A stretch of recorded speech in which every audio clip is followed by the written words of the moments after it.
Тұмар ханшайым Томи. Ертегі. Жер жаннаты Жетісудың биік таулары мен мөлдір өзендерінің арасында алтынмен апталған ғажайып сарай бар екен. Ол сарайда ағажы Гүлнәр, мейірімді патша Олжас пен көрікті патшайым Аяулым өмір сүруде.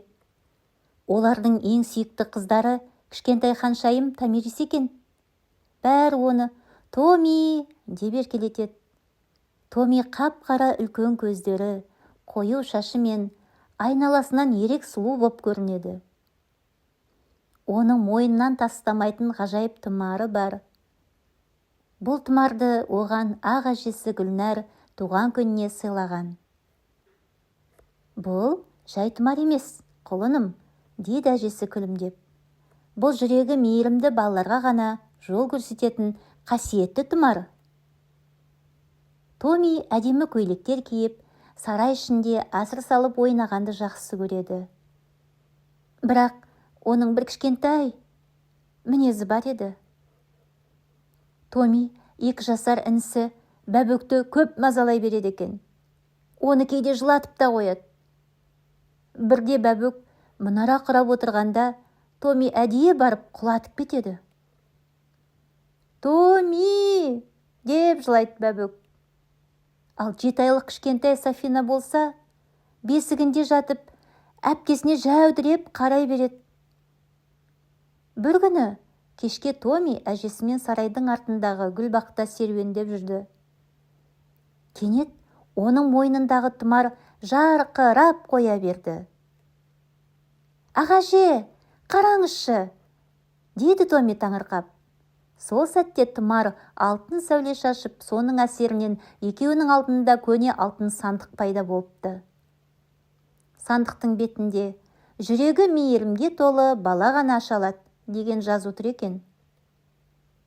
Томи сандықты ашқысы келіп тартып көреді, бірақ ашылмайды.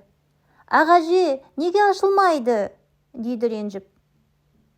Әжесі жай ғана күлімсіреп Томиге қарайды да: «Сен бәбекті ренжітіп алмадың ба?» дейді. Томи ойланып қалды. Таңертең ол алғашқы рет інісіне өзі барып: «Бәбек, жүр бірге ойнайық» деп оған өзінің ең жақсы ойыншығын береді. Ал кішкентай Софидің жанына барып, бесігін баяу тербетті. «Софи, мен сенің әпкешіңмін ғой» деп маңдайынан сүйеді.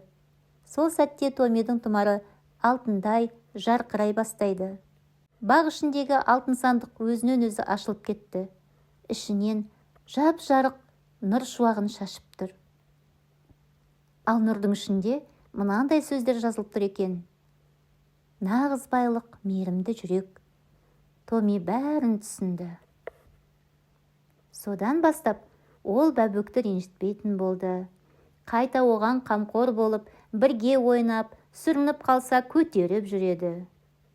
Ал кішкентай Сафина жыласа, бірінші болып жүгіріп баратында Томи болыпты. Патша Олжас пен патшайым Аяулым қыздарының өзгергеніне қатты қуанды. Әжесі Гүлнәр болса: «Менің Томи қызым енді шын ханшайым болды» деп маңдайынан сүйіпті. Енді міне бүгінгі күні Жетісудың ғажайып сарайында Томи ақылды, мейірімді, қамқор әпке болып өсті.